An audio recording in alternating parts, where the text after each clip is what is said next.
Hello and welcome back to the channel. Today we've got a little bit of a different video for you. I'm going to be tier listing the 2023 K-dramas that have been released. I am only going to be listing the ones that I have watched that were released this year. I'm not going to include the ones that I haven't watched or ones I've watched this year that were released previously. So I'm just looking at the ones that were released this year, the ones that I have watched. I'm just going to do it in how they've been set out. There are 19 of them. I thought there was more. I don't know why I thought I'd watch more than that. But I am aware that I've not watched a lot of the popular ones. So more recently, Celebrity was quite popular, and DP2. I've watched DP1, the first season, but I just couldn't get back into watching it for season 2. I don't know why. So the first one on the list is 오늘도 사랑스럽게, which is A Good Day to Be a Dog in English. So this one started in September, but they've only been releasing one episode per week, and there was a 2-week break.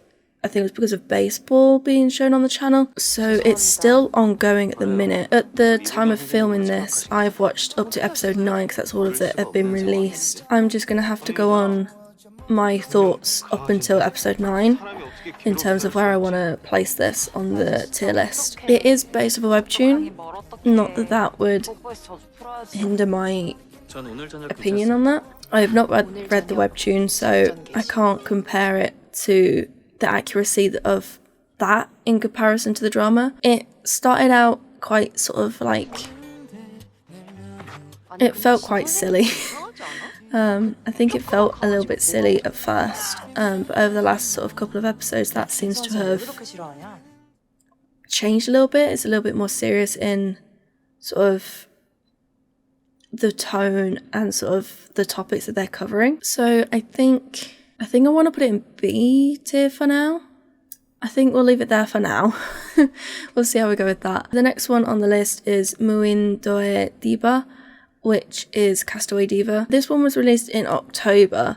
I wasn't originally going to watch this, so I'm a little bit behind. The reason why I wasn't going to watch this at first was because the plot didn't seem that great to me. I was made aware of it because of Park Eun-bi, who is the main character, who is very sort of popular at the minute, and I liked her as an actress in Attorney Woo and The King's Affection, I think is what it's called. I'm currently up to episode 5. I'm so far behind. So my opinion's only going to come from those episodes, unfortunately. Again, I think it sort of started out like okay and then gets a bit better. And I think the plot summary that's given, certainly on the Netflix website, is that it covers more of like the first 2 episodes, and it sort of doesn't really go far with that kind of theme. So with how it's progressing and up to episode 5, I think I want to put it in A for now, because her acting is great as usual, but I can feel sort of that Attorney Woo kind of feel to it, just a little bit. But I am really interested in the mystery part that they've got going at the moment, so I'm hoping that that's going to go the way that I hope it will. But like I say, I'm only on episode 5, so I'm hoping that that's going to sort of change a little bit and sort of go in the correct direction for me to keep that in tier A. The next one is 낮에 두는 달, which is Moon in the Day in English. This one started in November. At the time of filming this, it's not finished. So at the time of filming this, I am on episode 12 because that's all that have been released so far. I believe there's 16 episodes, so there's not that much longer left to go. I think this is another one that developed, like, it got better as you watched it. So the more you watch it, the better it gets. I really like the sort of almost the contrast between the present day and the past of these characters, and I think they integrate it in well ways. They integrate it well in most ways. Most times that they do it well. There are some times that I think that's a little bit odd, but I think the storytelling itself is really quite nice, and I think my prediction for the ending will be sort of fit well, but it won't be a good ending. It will be a sad ending. Just from what I know at the moment. But I think that if they do go with that ending, it will be really nice. It'll be really sort of a good way to end it. So I think I want to put that in A for now. I was going to put it in S, but the beginning was a bit iffy because I think the characterization of Juno before Doa's soul takes over his body, I think his characterization was a bit not great for me. I get it that it was a distinct difference between Doa and him, but it was just like too arrogant for me. Like arrogance was like too much for me. So for that reason, I'm going to put it in A for now. The next one is sort of an indie one, and this one is called Yuli Yen Simulation, which is our dating sim. This one was released in March, and I watched it through Vicky. I don't know what other channels it was on.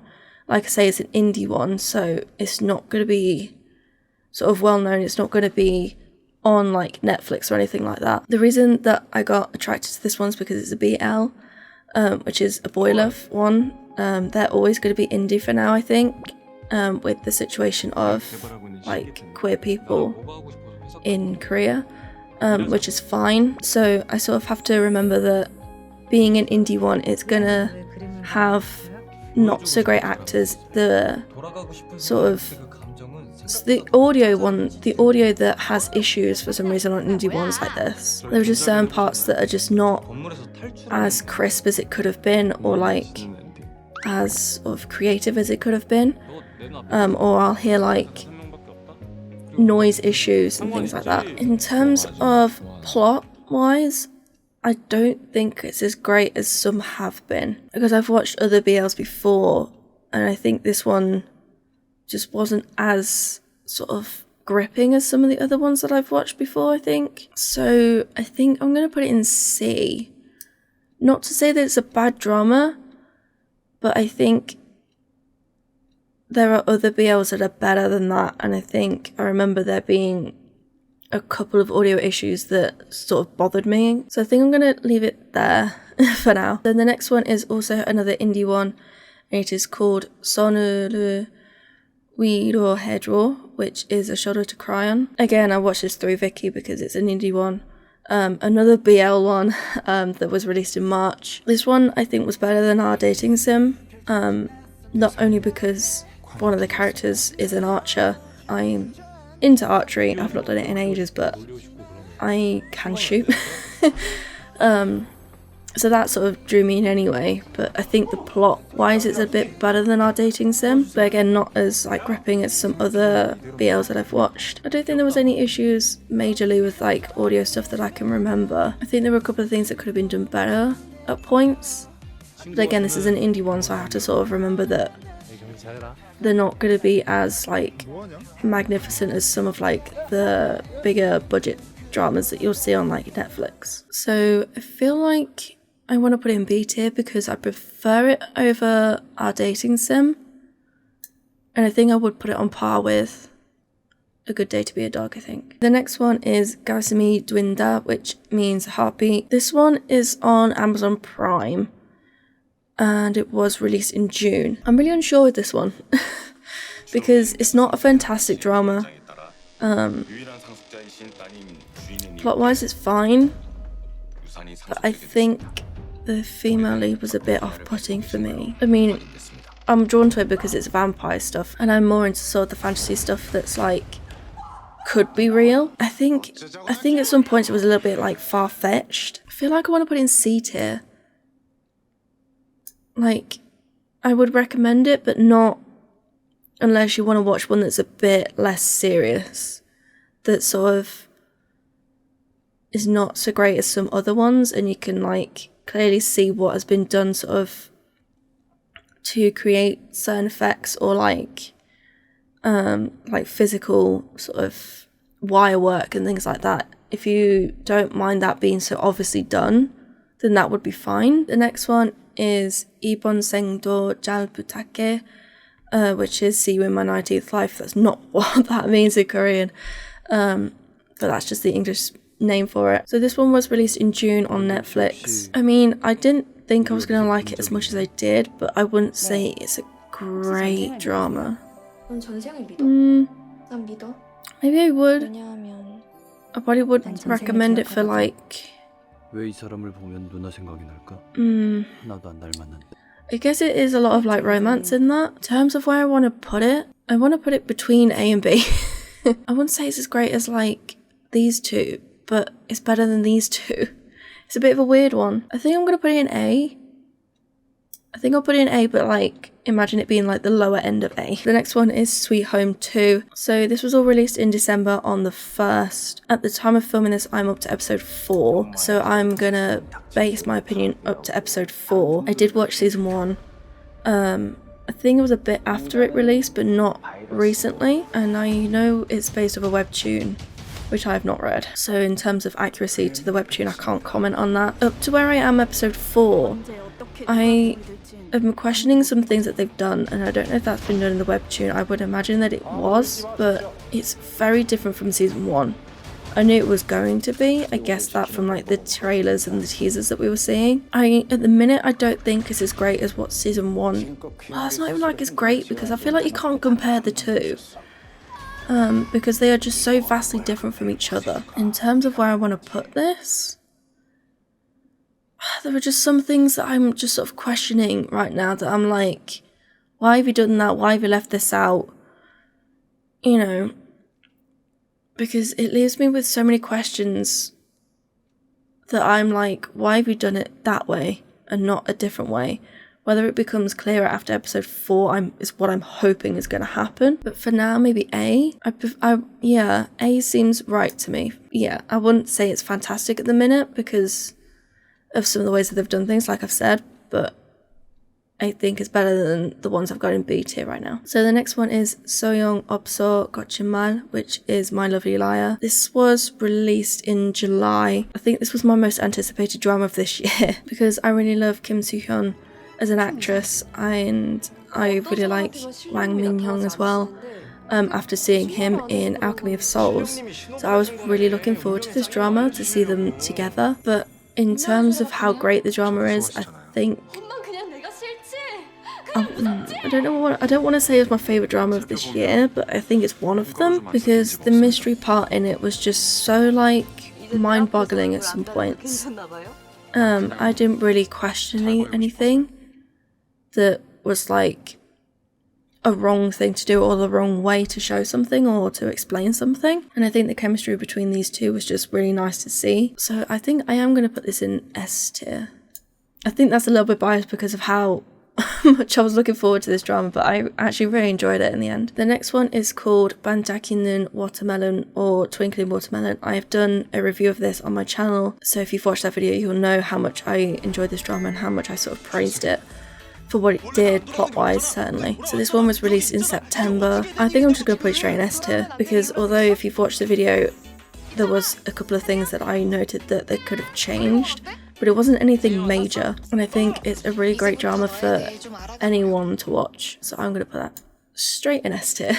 The next one is called Chonguwalam, Our Blooming Youth in English. This one was released in February. This one is an old worldy one, so it's like a history one.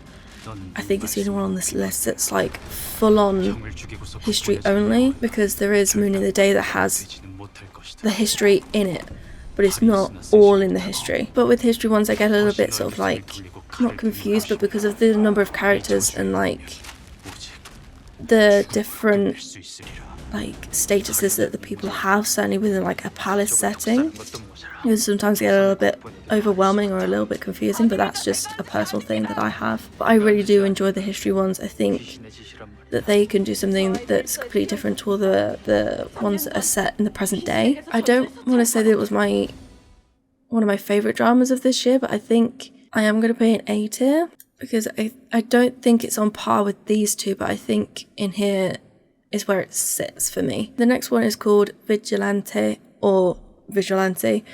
This one was on Disney Plus and it was released in November. There is going to be a video up about this as a review on my channel soon. It's quite a short one, there's only 8 episodes. I compared it a lot to Death Note.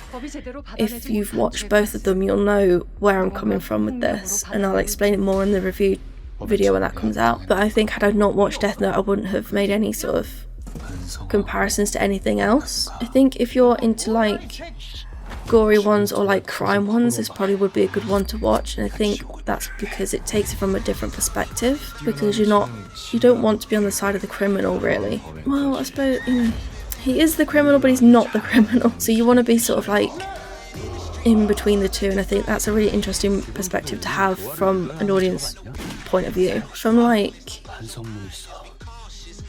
a creative perspective, it's fine. But I was really eager to get through it and watch the next ones.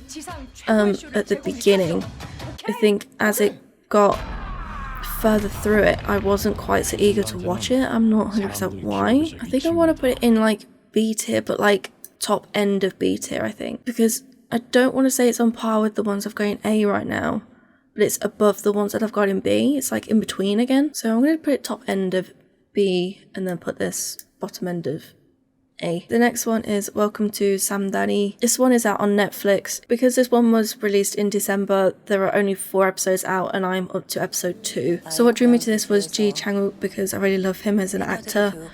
I think he's really versatile in the things that I've seen him in. But one thing that's worrying me is the female actress. I'm normally not a massive fan of her dramas as much, but I am actually really enjoying it. It's a little bit on the less serious side. It uses a lot of like cartoony sort of effects, both visually and in the audio, which is fine. I normally don't go for those kinds of ones, but I'm actually finding it okay, and I think it makes sense when they do it. They don't like overdo it, and they do it to like emphasize the comedic sort of feel that they're going for in that particular moment. Again, I've had no sort of issues. It's on Netflix, so it's not going to be like, it's normally not going to have like major issues. I think for now I want to put it in A, but like above See You in My 19th Life, I think, because I'm enjoying the plot itself right now, but I'm really unsure about where it's going to go. So maybe I should put it in B, because I'm not 100% sure about it yet, because I've only watched 2 episodes. Maybe I'll put it in B. I'll put it in the top end of B because I'm enjoying it, but I don't really know where it's going to go yet. The next one is called Dokdue Gejo. This one was released in January. I was really unsure with this because, again, I don't particularly enjoy the female actress much. I think what drew me to this was the plot itself. It sounded really quite interesting, but it took a silly tone, certainly at the beginning. But then it got better as it went on, but not as good as it could have been. So I think in that sense I want to put it in B, but like above A Good Day to Be a Dog, I think. Yeah, that seems right to me. I would recommend it, but if you're okay with more of the silly ones. The next one is Sangsuron Idol, or The Heaven Idol. This was released in February. I'm sure that this one took a silly-ish tone at the beginning, but again got a little bit more serious as it went on. I don't think it's a wonderful one. In terms of where I want to place it,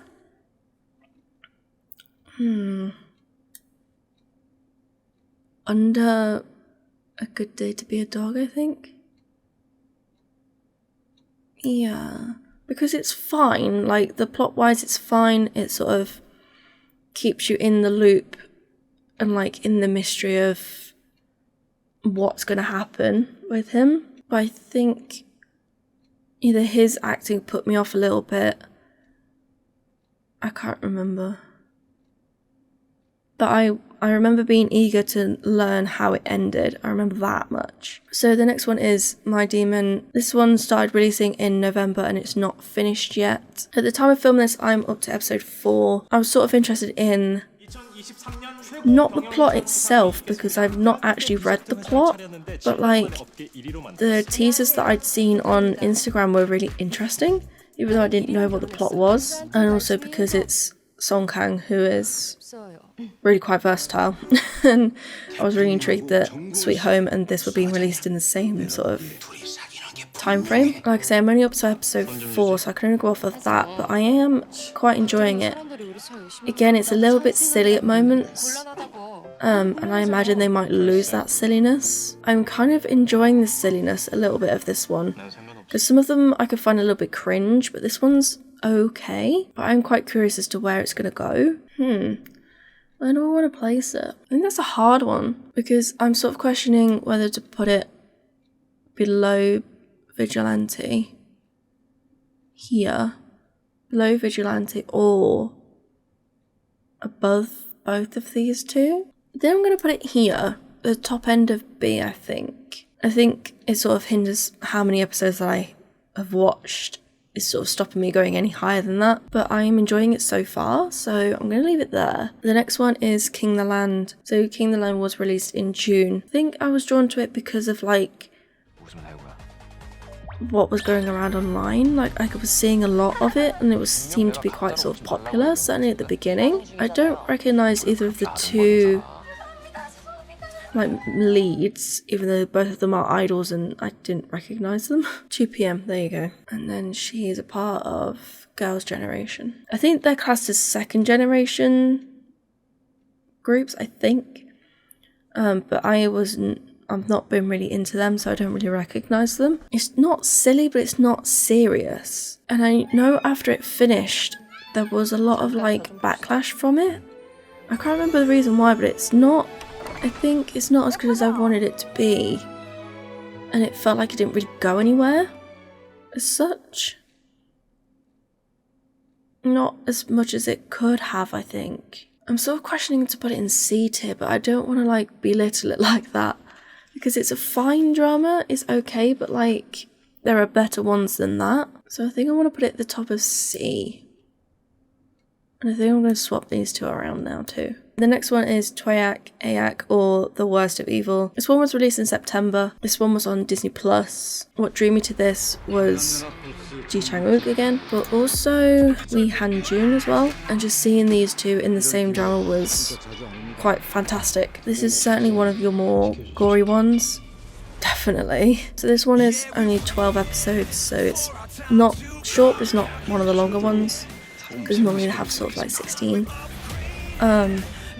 And I think that length was fine. I did really enjoy it. It's really gory, and I think you kind of have to pay attention to the dialogue a lot, because I got a little bit lost when they were talking about like the between like China, Japan and Korea, and how they were sort of doing that sort of market. I got a little bit lost, but I eventually picked it up in the end. I think I want to put it in A tier. I think I want to put it on like the same level as Sweet Home, I think. That feels right to me. I wouldn't recommend it to everybody, especially if you're not into like gory things. I definitely wouldn't recommend it. But if you're okay with that, then I'd say yes, but it's not my favourite drama of this year. I wouldn't put it on tier with like these two that I've got at the top. And the last one is Tekbaegija, which is Black Knight. Again, it's got Wee Han-jun in it, which is what drew me to it. This one was released in May. So this one was on Netflix, and there's only 6 episodes, and a lot of them, actually all of them apart from one, are under 50 minutes. Whereas at the minute, a lot of dramas are releasing episodes that are like an hour or more. So it's quite a short one in comparison to everything else. I don't remember it being amazing. I don't remember it being like stand out to me. I think I found it a little bit slow at points as well. I mean, don't get me wrong, I was like really interested in like the plot and stuff, but I think it was just a little bit on the slower side for what I was expecting. Where do I want to put it though? Below Vigilante? Yeah, because I think it's better than Goktu.